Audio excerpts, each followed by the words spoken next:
قرآن مجید کا جو یہ میوزک ہے، قرآن کے الفاظ کا جو حسن ہے، جہاں تک حسن معنوی ہے وہ تو ہر لفظ میں ہے، لیکن یہ حسن ظاہری، حسن صوتی، حسن لفظی، یہ اپنے کلائمیکس پر آپ کو نظر آئے گا سورہ رحمان میں۔ اس کی 4 آیات پر ذرا توجہ کریں گے، عجیب حقائق سامنے آئیں گے۔ جہاں یہ قرآن مجید کے حسن صوت اور حسن لفظی کی معراج ہے، وہیں اس کی پہلی 4 آیات میں 4 چوٹی کی چیزوں کا ذکر ہے، سب سے اونچی چیزیں۔ پہلی آیت کیا ہے؟ الرحمن۔ ایک آیت ہو گئی۔ رحمان کیا ہے؟ اللہ کا نام ہے۔ کبھی آپ نے غور کیا اللہ کے ناموں میں سب سے پیارا نام کون سا ہوگا؟ رحمان۔ کیوں؟ اس کا مادہ کیا ہے؟ رحمت۔ ہمیں سب سے بڑھ کر جس چیز کی ضرورت ہے وہ کیا ہے؟ رحمت خداوندی۔ نام اچھی طرح سن لیجئے اس حضور کی قول کو۔ حضور فرماتے کوئی شخص جنت میں مجرد اپنے عمل کی بنیاد پر داخل نہیں ہو سکے گا جب تک کہ رحمت خداوندی دستگیری نہ کرے۔ کسی صحابی نے بڑی ہمت اور جرأت کا ثبوت دیا کہ پوچھ لیا کیا حضور آپ بھی؟ جب آپ نے فرمایا کوئی شخص داخل نہیں ہو سکتا جنت میں محض اپنے عمل کی بنیاد پر جب تک کہ رحمت خداوندی جو ہے وہ دستگیری نہ فرمائے۔ پوچھا گیا کیا آپ بھی؟ آپ نے فرمایا ہاں میں بھی۔ آپ اندازہ کیجئے کہ اگر محمد الرسول اللہ بھی رحمت خداوندی کے ضرورت مند ہوں تو تاب دیگراں چہ رسد، ہماری تو سب سے بڑی ضرورت رحمت خداوندی ہے۔ اب یہ رحمت جو ہے قرآن مجید میں اللہ تعالیٰ کی یہ شان 2 الفاظ کے ذریعے سے آتی ہے، رحیم اور رحمان۔ اور کوئی مادہ نہیں ہے جس سے 2 نام بنتے ہوں اللہ کے، لیکن یہ مادہ ہے واحد رحمت کا کہ جس سے رحمان بھی ہے رحیم بھی ہے۔ رحیم صفت مشبہ ہے، رحمت دائم ہو جائے گی، مستقل ہوگی تو رحیم کہیں گے۔ اور رحمان، اس میں رحمت کی ہے وہ شان ہے کہ جیسے ٹھاٹھے مارتا ہوا سمندر ہو، ہیجان کی کیفیت، طوفانی کیفیت، رحمت خداوندی کا طوفانی جوش، وہ ہے رحمان۔ تو یہ اللہ تعالیٰ کے ناموں میں سب سے پیارا نام۔ اب آگے چلیے، الرحمن علم القرآن، رحمان نے قرآن سکھایا۔ رحمت خداوندی کا سب سے بڑا مظہر، رحمان کی رحمانیت کا سب سے بڑا مظہر قرآن ہے۔ ان میں جو منطقی ربط ہے اس کو سمجھتے جائیے۔ اچھا آپ یہ سوچئے، جو علم بھی انسان کو حاصل ہوا وہ کس نے دیا؟ اللہ نے۔ سائنس کا علم کس نے دیا؟ اللہ نے۔ علم آدم الاسماء کلہا، وہ علم الاسماء جو حضرت آدم کو دے دیا گیا تھا ازل میں، یہ اسی کا ظہور ہے، یہ اسی کی ایکسفولیشن ہے جو ہو رہی ہے اور ہوتی رہے گی ابھی۔ اور دوسرے علم ہے وہ کس نے دیا؟ اللہ نے دی۔ لا یحیطون بشیء من علمہ الا بما شاء، مخلوق میں سے کوئی اللہ کے علم میں سے کسی شے کا احاطہ نہیں کر سکتا مگر وہ جتنا اللہ دینا چاہے۔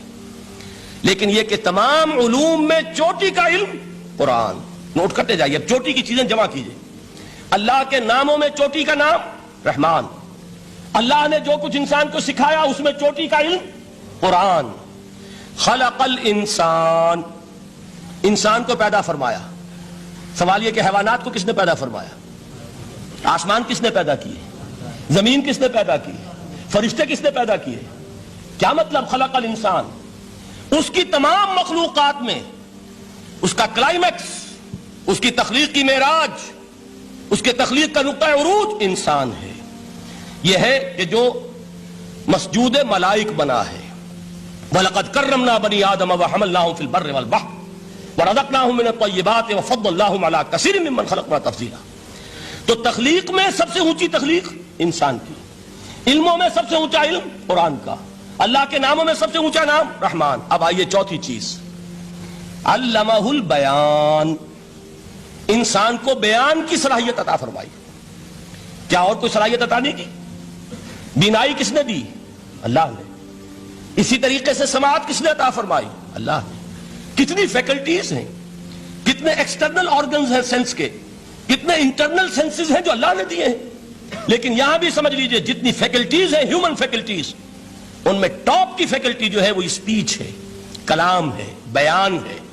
جن لوگوں نے میڈیکل سائنس کا مطالعہ کیا ہے وہ جانتے ہیں کہ یہ برین ہے، ہیومن برین، اس برین میں جو وہ اوپر ایک زرد سا مادہ ہوتا ہے، گرے میٹر، اس کی ایک کوٹنگ ہوتی ہے، یہ ہائیسٹ ایوالوڈ فارم ہے، اور اس میں سب سے بڑا رقبہ جو ہے وہ اسپیچ سینٹر کہلاتا ہے۔ اسی لیے انسان کو حیوان ناطق کہتے ہیں۔ حیوان کے اور انسان کے مابین امتیاز قائم کیا گیا، نطق، گویائی، بولنا۔ اب یہ کیا چیز ہوئی؟ انسان کی صلاحیتوں میں سے سب سے اونچی صلاحیت۔ 4 آیتیں ہو گئی نا۔ اللہ کے ناموں میں سب سے چوٹی کا نام رحمان، اس نے جو علوم پیدا کیے ان میں چوٹی کا علم قرآن، اس نے جو مخلوقات پیدا فرمائی ان میں چوٹی کی مخلوق انسان، انسان کو جو صلاحیتیں اور استعدادات عطا فرمائی ان میں چوٹی کی استعداد بیان۔ جمع کیجئے نتیجہ کیا نکلے گا؟ وہ نتیجہ ایک حدیث نبوی کی شکل میں سامنے آتا ہے۔ پہلی حدیث میں نے یہی پڑھی تھی، اس کے راوی کون ہے؟ عثمان ابن عفان۔ میں حیران ہوتا ہوں، وہ قافیہ یہاں بھی موجود ہے، رحمان، قرآن، بیان، انسان، عثمان، عفان، باپ کا نام بھی اسی وزن پر ہے، عثمان ابن عفان۔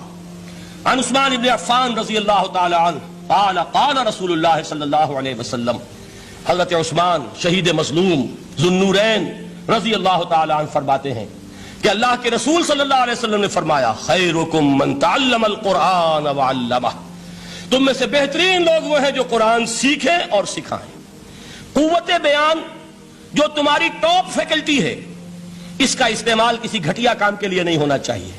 دیکھیے اردو میں محاورہ ہے کہ توپ سے مکھی نہیں ماری جاتی، توپ بنائی گئی ہے کسی بڑی شے کے لیے، مکھی مارنے کے لیے توپ استعمال نہیں ہوتی۔ یہ قوت بیان جو ہے، جو ٹاپ موسٹ فیکلٹی ہے ہیومن جو فیکلٹیز ہیں ان میں سے، اس کا استعمال بھی ٹاپ موسٹ ہونا چاہیے۔ قرآن کو بیان کرو، وہ جیسے کہ علامہ اقبال نے کہا ہے، بلکہ غالباً ان کے قبر پر آس پاس جو اشعار لکھے ہوئے ان میں سے ایک یہ بھی ہے، اگر یک قطرہ خونداری اگر مشتے پرے داری بیابامن تو آموزم طریق شاہ بازی را، اگر تمہارے اندر ایک قطرہ بھی خون کا ہے اور مٹھی بھر بھی پر اگر اللہ نے دیے ہیں تو میرے پاس آؤ کہ میں تمہیں شاہبازی کے طریقے سکھاؤں۔ اسی طرح جان لیجئے، اگر اللہ نے قوت گویائی عطا فرمائی، اگر اللہ نے تمہیں حیوان ناطق بنایا، اگر اللہ تعالیٰ نے تمہیں یہ صلاحیت عطا فرمائی، اس صلاحیت کا مصرف دنیا کو نہ بناؤ، اس صلاحیت کا مصرف اللہ کے کلام کو پھیلانے پر اس کو صرف کرو۔ خیرکم من تعلم القرآن وعلمہ، خیر جب لفظ آتا ہے بغیر من کے، ورنہ تو آتا خیر من ہو تو یہ ہوگی کمپیریٹیو جو ایک ایڈجیکٹو جو ہوتی ہے، لیکن یہ سپرلیٹو ڈگری ہے جب بغیر من کے ہوگا۔ خیرکم، دی بیسٹ امنگسٹ یو، جو تم میں بہترین لوگ ہیں وہ کون ہیں؟ من تعلم القرآن وعلمہ، جو قرآن سیکھیں اور سکھائیں، قرآن پڑھیں اور اسے بیان کریں۔